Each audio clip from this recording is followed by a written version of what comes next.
కాకినాడ లోక్సభ స్థానం నుంచి వైకాపా అభ్యర్థిగా బరిలో నిలిచిన చలమలశెట్టి సునీల్ గెలుపు తథ్యమంటూ రాజకీయ విశ్లేషకులు అభిప్రాయం వ్యక్తం చేస్తున్నారు. సీఎం వైఎస్ జగన్మోహన్ రెడ్డి చేసిన అభివృద్ధి కార్యక్రమాలతో పాటు చలమలశెట్టి సునీల్ కి ఉన్న మంచి పేరు నేపథ్యంలో నియోజకవర్గ ప్రజలు ఫ్యాన్ గుర్తుకు ఓటు వేసి గెలిపించేందుకు సిద్ధంగా ఉన్నారు. సీఎం జగన్ చేసిన ప్రచారం సునీల్ కు గెలుపు దోహదం చేస్తుందని విశ్లేషకులు అభిప్రాయం వ్యక్తం చేస్తున్నారు.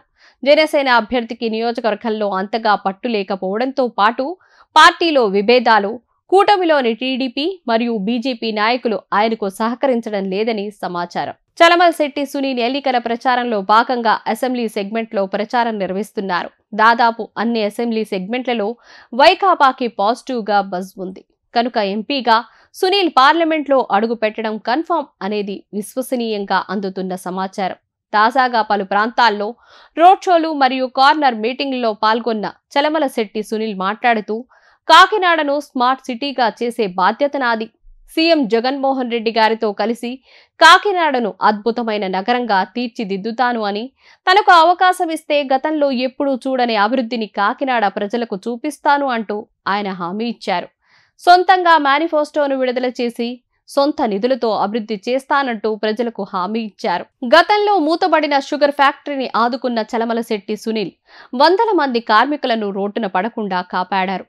ప్రభుత్వం నుంచి సహకారం అందినా అందకున్నా కూడా తాను కాకినాడ ప్రజల బాధ్యత తీసుకుంటాను అంటూ ఆయన హామీ ఇచ్చారు. యువత తనను నమ్మి ఓటు వేస్తే వారికి కావాల్సిన ఉద్యోగ అవకాశాలు మరియు ఇతర మౌలిక వసతులతో పాటు అనేక పథకాలను వారి కోసం తీసుకువస్తానన్నారు. కేంద్రం వద్ద పట్టుబట్టి మరీ నియోజకవర్గంకు రావాల్సిన ప్రాజెక్టులు, నిధులను తీసుకువస్తాను అంటూ సునీల్ పేర్కొన్నారు. వైకాపా గెలుపుతోనే ఏపీ అభివృద్ధి మరియు సంక్షేమంలో ముందుకు వెళ్తుందని చలమలశెట్టి సునీల్ అభిప్రాయం వ్యక్తం చేస్తున్నారు. ఫ్యాన్ గుర్తుకు ఓటు వేసి జగన్ను మరోసారి సీఎంగా చేసి నన్ను పార్లమెంటుకు పంపాలి అంటూ చలమలశెట్టి విజ్ఞప్తి చేశారు.